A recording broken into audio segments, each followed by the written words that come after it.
एकदा शासन जे आहे त्याचं शिष्टमंडळ जे आहे ते पुन्हा एकदा सोमवार किंवा मंगळवारी मनोज जरांगे पाटलांना भेटेल, काय वेगळा भूमिका असेल का? नाही, वेगळी भूमिका का असणार? मुळातच जरांगे पाटील हे जर एकमेव प्रतिनिधी असतील मराठा समाजाचे तर त्यांना भेटलंच पाहिजे. आजपर्यंत आम्ही संभाजीराजेंना भेटायचो, उदयन महाराजांना भेटायचो, ज्या मराठा सकल समाजाचे जे वेगवेगळे नेते आहेत त्यांना भेटायचो. शेवटी असं ठरलं पाहिजे की जरांगे पाटील साहेबांनी आपल्याबरोबर काही ज्येष्ठ वकील, विधितज्ञसुद्धा घेतले पाहिजेत आणि ज्याला ते समाजाचं प्रतिनिधित्व करतात त्याला योग्य माहिती त्यांच्यापर्यंत पोचली पाहिजे आणि योग्य माहिती ही मिळालीसुद्धा पाहिजे आणि त्याचा मराठा समाजाला लाभसुद्धा झाला पाहिजे. ते एकटेच त्यांची जेवढी तळमळ आहे तेवढीच तळमळ मी संभाजीराजेंच्या बोलण्यातून ऐकलेली आहे, तेवढीच तळमळ मी उदयन महाराजांकडून ऐकलेली आहे. शेवटी त्याच्याचबरोबर जे जे कार्यकर्ते आहेत सकल मराठा समाजाची त्यांनासुद्धा तेवढीच तळमळ आहे आणि त्याच्यामुळे मला असं वाटतं की एक चांगली अशी कमिटी ही त्यांनी तयार करावी आणि त्या कमिटीने मार्गदर्शन करावे की कशा रीतीने मराठा आरक्षण देता येईल आणि टिकवता येईल. असं आहे की सरकार विरोधात आहे, सरकार तर तयार आहे ना, आणि मग त्याला कशा रीतीने सहकार्य करायचं ही भूमिका घेतली पाहिजे. आणि त्याच्यामुळे आंदोलनातून हा मार्ग सुट नाही आहे, हा मार्ग सहकार्याचा मार्ग आहे जो मराठा समाजाच्या हिताचा आहे आणि तो मराठा समाजाने त्याच्यासाठी ठरवलं पाहिजे की हे 10 प्रतिनिधी आहेत, त्याच्यामध्ये हे विधितज्ञ आहेत, हे छत्रपतींच्या घराण्यातले आहेत, हे मराठा सकल समाजामध्ये जे मोर्चे निघाले त्याचे प्रतिनिधी आहेत आणि ही कलेक्टिव्ह रिस्पॉन्सिबिलिटी आहे. आपण सगळंच नेऊन जरांगे पाटील साहेबांवर जबाबदारी टाकली तर ते सुद्धा किती ते सहन करू शकणार हा एक मोठा प्रश्न आहे आणि त्याच्यामुळे त्यांनी याच्यावर विचार करावा, त्यांनी निर्णय घ्यावा की कोणी कोणी शासनाशी बोलावं, कारण त्यांनी ठरवलेलं आहे की ते बीड जिल्हा सोडणार नाहीत. मग कोणीतरी शासनाकडे बोलायला आलंच पाहिजे ना.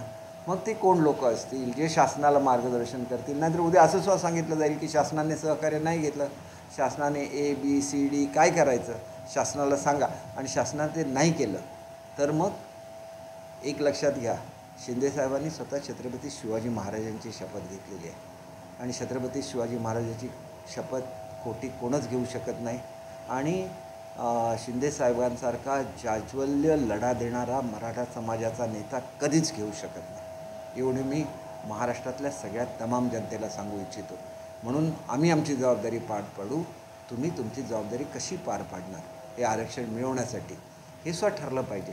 नुसती मागणी करून आरक्षण होत नाही, त्याच्यासाठी समाजाची पूर्ण माहिती ही सुप्रीम कोर्टासमोर जायला लागेल आणि हे एक वेगळे युद्ध आहे, जे युद्ध आम्हाला सगळ्यांना म्हणून लढायला लागेल, मराठा समाजाच्या हितासाठी लढायला लागेल. महाराष्ट्र अंमली पदार्थाचं सेवन करणारे आणि अशा पार्ट्या घडवणारे मुख्यमंत्र्यांच्या बंगल्यावर जातात आणि मुख्यमंत्र्यांच्या गणरायाची आरती देखील करतात असा आरोप संजय राऊत यांनी केलेला आहे. एक गोष्ट अशी आहे की मुख्यमंत्र्यांचं निवासस्थान सर्वसामान्य जनतेसाठी कधीच उघडं नव्हतं.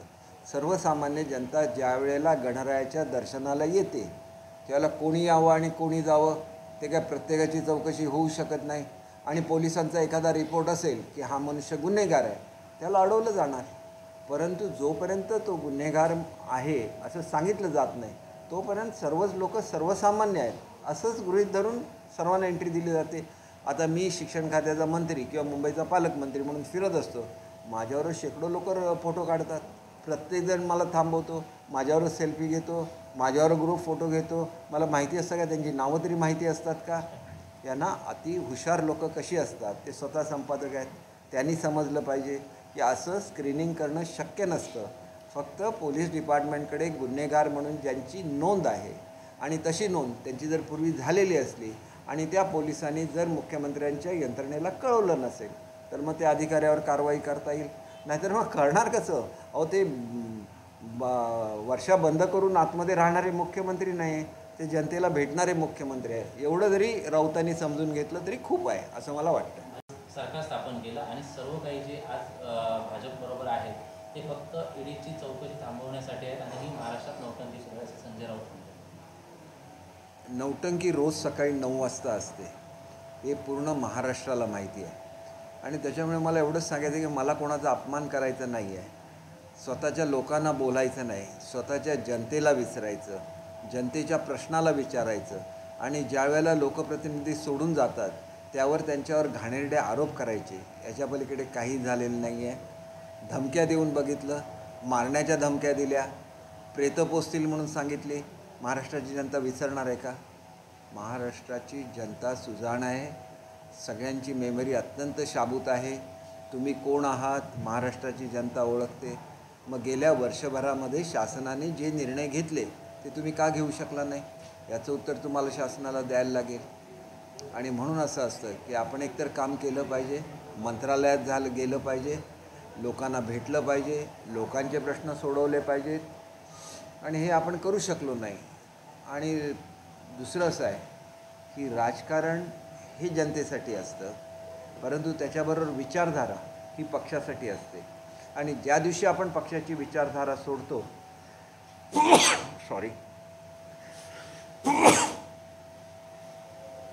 ज्या दिवशी आपण पक्षाची विचारधारा सोडतो त्यावेळेला जनतासुद्धा आपल्याबरोबर राहत नाही. आणि त्याच्यामुळे आपल्या विचारधारेच्या नसलेल्या लोकांच्या बरोबर ज्या वेळेला आपण सोबत जातो त्यावेळेलासुद्धा जनता डोळसपणे बघत असते. बाळासाहेबांनी निर्माण केलेला स्वाभिमान, महाराष्ट्राचा जागृत केलेला स्वाभिमानसुद्धा जनतेने बघितलेला आहे. आणि सत्तेपोटी काँग्रेसच्या समोर घातलेलं लोटांगणसुद्धा जनतेने बघितलेलं आहे. आणि त्याच्यामुळे माझ्यासारखा मनुष्य राऊत बोलतात त्याला उत्तर देतो, परंतु काही नेत्यांच्याबद्दल आदर असल्यामुळे मी त्याच्यावर काही जास्त बोलत नसतो. परंतु आम्हाला उत्तर देता येत नाही असं कृपया समजू नका. आणि आमचं सध्या लक्ष हे मराठा समाजाला कशा रीतीने आरक्षण देता येईल याच्यावर पूर्णपणे आहे. सगळ्या आमदार खासदारांची मीटिंग झाली मुंबईला, सर्व प्रमुख नेते तिथं उपस्थित होते. कशा तऱ्हेने आरक्षण द्यायचं याच्यावर डिटेलमध्ये चर्चा झाली. आरक्षण हे शेवटी टिकणारं दिलं पाहिजे. आणि सध्या जे काय चाललेलं आहे महाराष्ट्रामध्ये त्याच्यामध्ये जणू काही शासन आरक्षण देत नाही आहे, अशा पद्धतीने कोणीही गैरसमज करून घेऊ नये अशी माझी अत्यंत नम्र विनंती आहे. शासनाने क्लिअर कट जाहीर केलेलं आहे की जे कुणबी दाखले आहेत त्या दाखल्यांच्या संदर्भात पहिल्या टप्प्यातली कारवाई पूर्ण झालेली आहे. दुसऱ्या टप्प्यामध्ये आणि किती लोकांना अशा तऱ्हेचे दाखले देता येतात याच्याबद्दल परीक्षण होईल. दुसरी गोष्ट अशी आहे की 15,000 कुटुंब हा 70 वर्षापूर्वीचा पुरावा आहे. आता त्या 15,000 कुटुंबांची किमान 1 लाख तरी कुटुंब झालेली असणार. आणि प्रत्येक कुटुंबामध्ये 5 लाख सदस्य धरले तर किमान 5 लाख लोकांना तरी याचा फायदा मिळणार आहे. आणि म्हणून एका अर्थाने शिंदेसाहेबांनी एका मराठा कुटुंबातील शेतकऱ्यांचा मुलगा म्हणून त्यांची जी बांधिलकी आहे ही पूर्ण केलेली आहे. आणि त्यांची दुसरी बांधिलकी आहे हे सुप्रीम कोर्टामध्ये नाकारण्यात आलेलं आरक्षण पुन्हा देणं. त्याच्यासाठी सुप्रीम कोर्टाने काही नॉर्म्स दिलेले आहेत. त्यांनी म्हटलेलं आहे की तुम्ही जो सर्वे केला त्याची साईज छोटी आहे, तर प्रत्येक जो आपलं विभाग आहे या विभागासाठी स्वतंत्र एजन्सीची नेमणूक करण्याचं शासनाने ठरवलेलं आहे. 3 ज्येष्ठ उच्च न्यायालयाचे निवृत्त मुख्य न्यायाधीश यांच्याबरोबरच आणि 2 उच्च न्यायालयाचे न्यायमूर्ती अशा 3 लोकांची समिती ही शासनाने नेमलेली आहे. जेणेकरून यावेळेला आपण ज्याला क्युरेटिव्ह पिटिशन आपलं ऐकलं जाईल त्यावेळेला आपण पूर्ण तयारीने त्याच्याबरोबर जायचं आहे आणि मराठा समाजाला आरक्षण मिळवूनच द्यायचं आहे. हा निर्धार आमच्या शासनाचा आहे.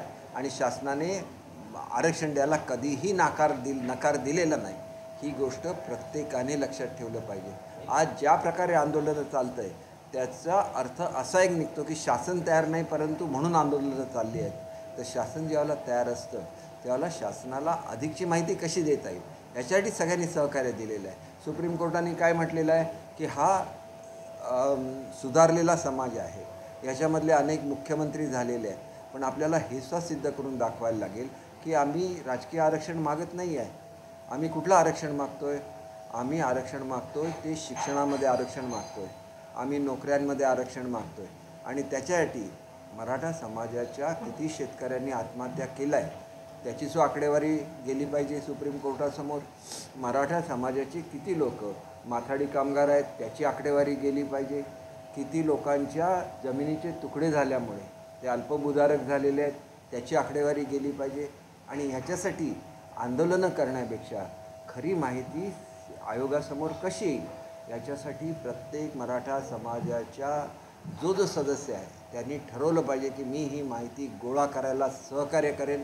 आणि असं जर सहकार्य केलं, एखादा मोर्चा काढण्यापेक्षा असं सहकार्य केलं तर खरी वस्तुस्थिती ही सुप्रीम कोर्टापर्यंत जाऊ शकेल.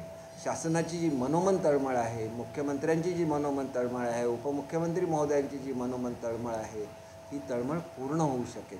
आणि म्हणून आपण ज्याला एखाद्या गोष्टीला ठराविक वेळ देतो त्याला ठराविक वेळामध्ये ही सगळी कामंसुद्धा पूर्ण झाली पाहिजे. म्हणून दिलेल्या मुदतीत कुणबी दाखले द्यायला सुरुवात होईलच, परंतु त्याच्या पुढचं चॅलेंज हे क्युरेटिव्ह पिटिशनमध्ये यश मिळवणं हे आहे. आणि हे यश ज्याला सर्वजण सहकार्य देतील त्याला हे यश प्राप्त होईल, एवढंच मला सांगायचं.